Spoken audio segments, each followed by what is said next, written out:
Hello everyone. This is a big group from this end to this perspective. I'm pleased to be here.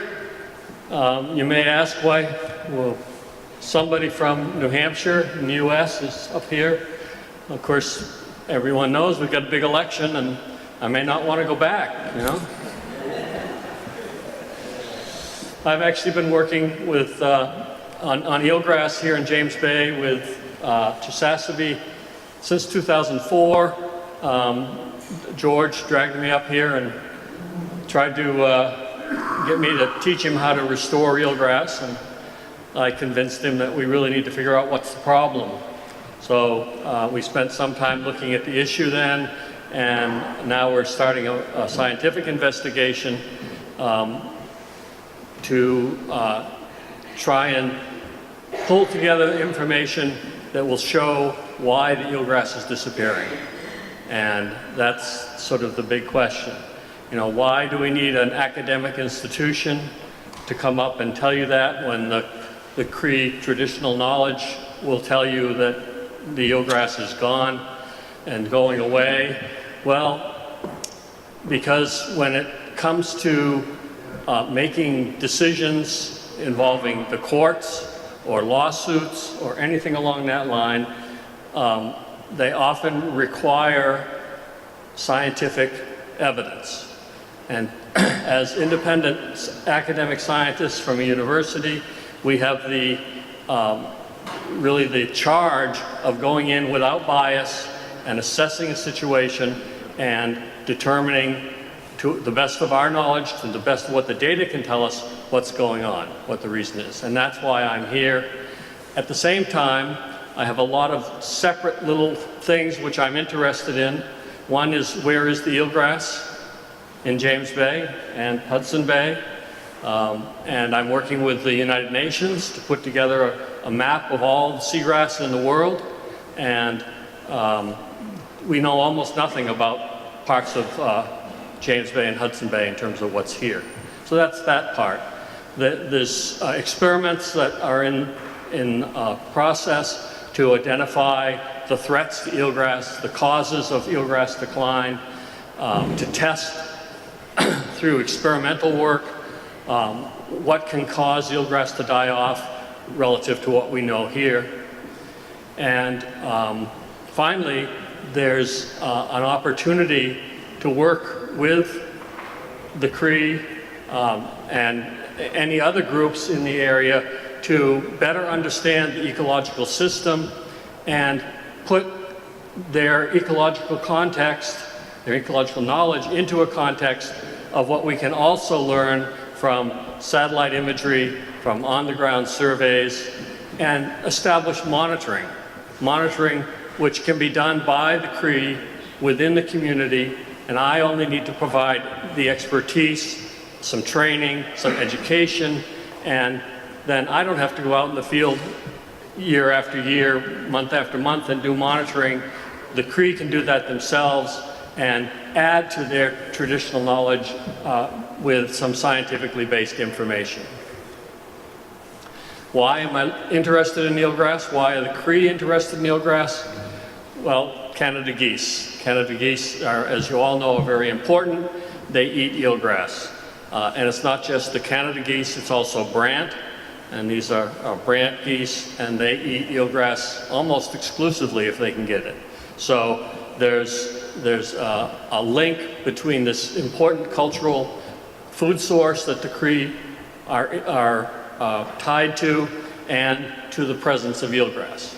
And when the hunters and fishers say that the eelgrass is disappearing, you can go out to these spots where it was identified in the 70s and 80s, and it's not there now. So we know it's disappeared in the past, but it's even disappearing now, as we see. So what can we find out about that? The other reason that eelgrass is important to the Great Bay, the James Bay, Hudson Bay system, is that it's where the small fish live and grow up, often where the eggs hatch within the grass beds. And these fish are important on their own and as a food chain. So the story is the big fish eat the little fish The little fish eat the bugs in the ocean. The algae that grows on top of the eelgrass feeds the bugs, and a healthy eelgrass system is necessary to keep this whole system going, to keep the whole thing operating. So this is what we want to maintain. You can replace the fish with geese if you want to. It's a trophic system that depends on this primary producer at the base level happening and being healthy and functional. So there are some very interesting characters of seagrasses in general. The species name is Zostra marina, the Latin. It's a flowering plant, so it actually flowers underwater, pollinates underwater, produces fruits and seeds, which get dispersed, and that's what keeps the beds coming back everywhere. The geese can eat grass and you could clear a whole area, but if there are seeds there, they'll come back the next year. So as long as the eelgrass is healthy enough to produce seeds, the system will maintain itself. And that's a critical part of this system. It has roots. I mean, eelgrass was a land plant. It evolved on land and migrated back into the ocean, much like the whales, the belugas. You know, they were a terrestrial mammal and they migrated back into the ocean to become a marine mammal. Well, eelgrass followed that same route. It has this root system that allows them to grow in soft bottom sediments. And most of the coastal shallow areas of James Bay are these soft sediments that eelgrass thrives on. But as we look in different parts of James Bay, we see that there are various characteristics of the system that makes it not look healthy. Okay, so this is eelgrass, all those green straps coming up from the bottom, but all the light brown material you see growing on it is an excess of algae, which smothers the plant, causes it to be reduced in its photosynthesis, and makes it stressed. So this is a stress that reduces the health and ecological importance of the system because of this invasion of a seaweed. In other areas, like here in Paul Bay, the eelgrass looks great. Nice long green leaves, it looks very healthy. The water's clear. I mean, that's basically what the plant requires. Clear water, saline water, so it can't grow in fresh water. It needs to have high salt conditions and to be able to get enough light through the clear water.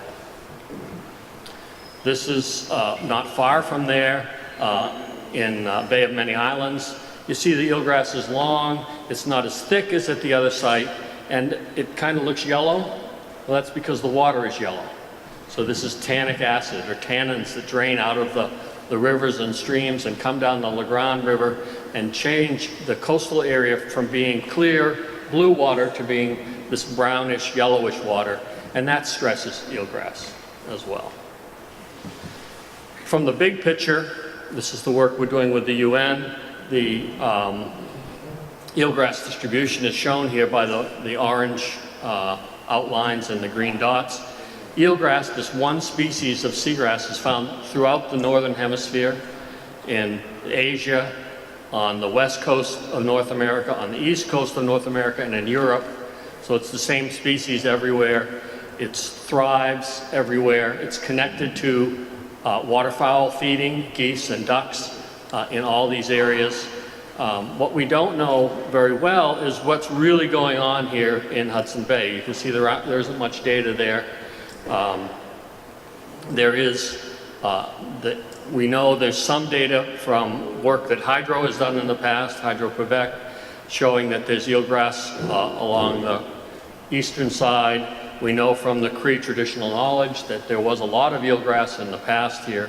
We don't know for Hudson Bay. There's some points up here that we have reports of eelgrass that haven't been confirmed, that we see it, we see it up in Greenland, further north, where it grows under the ice, in Alaska, where it grows under the ice in the winters. So it should actually be found throughout much of Hudson Bay, but many cases we just haven't looked to find out. So if any of you from the northern regions of Hudson Bay recognize this plant, I'd love to hear about it. Or if you're back out there doing your hunting, that would be great to hear from you. Monitoring, this is part of the program that we're going to be working on next summer with the Cree from Chisasibi, East Maine, and Wamingi. And we're going to be looking at temperature, light, and salinity. Salinity because they need salt, temperature because there's a temperature range in which they thrive, and light because clear water is necessary to get the plants enough light to keep them growing. And this is an instrument that I put together that monitors the light at 2 different levels. So at the top of this stick you see here, on the right side, and then at the bottom, and it measures salinity at the bottom. And that gives us an idea. The light tells us whether the water's clear enough for eelgrass to grow in.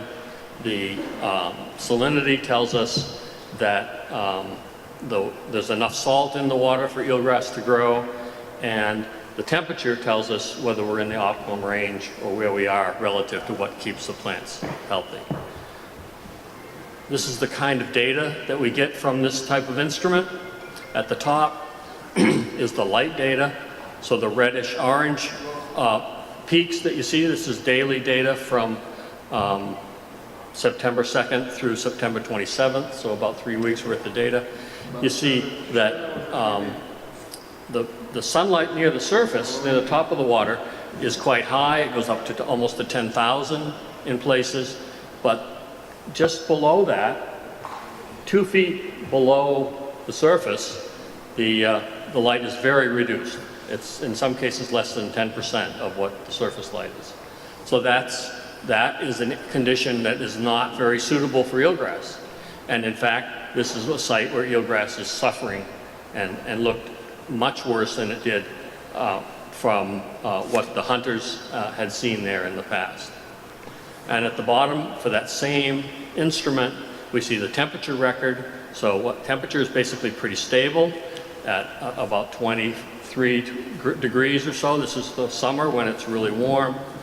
And the salinity is at the bottom, and it's right around just over 10 parts per thousand to just under 10 parts per thousand. So that's also at the low end of the salinity. Eelgrass will grow at 10, but very slowly. It dies at 5, and it thrives at 20.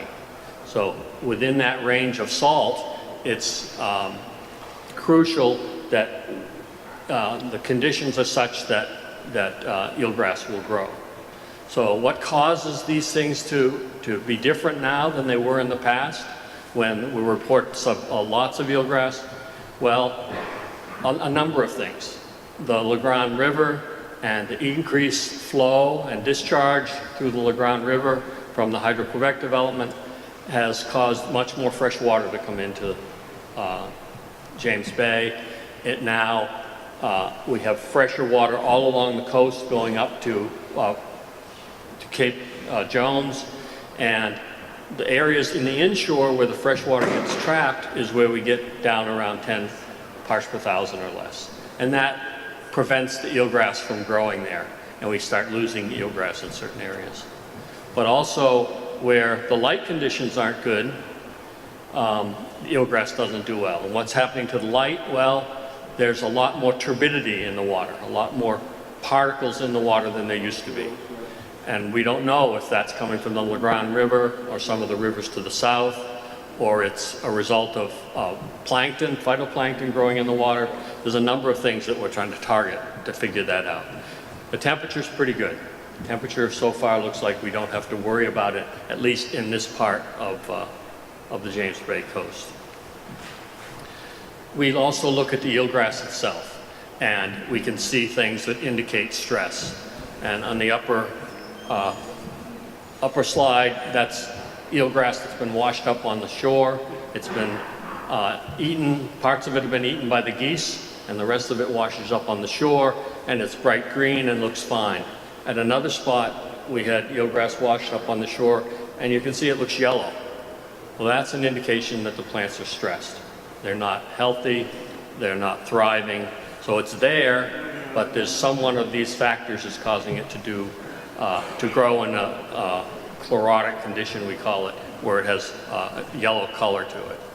And we're going to work on all these areas, look at these instrument measurements all along the coast using Cree fishers and hunters to put out the gear and monitor the gear and to collect samples and do photographs of the eelgrass in different areas to give us an idea where these conditions occur and where eelgrass looks really healthy and really thriving. And that's all I have to say. Anyone has questions, I'd be happy to try and answer them.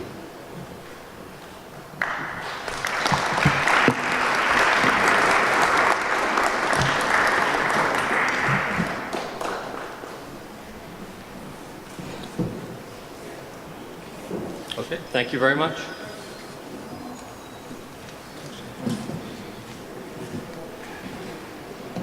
All right, so you've seen kind of now how the oceanography work that the community of Scarlet can connect to the parameters that are important for eelgrass, how it affects the ice and the animals, and why really working together for these things is really important.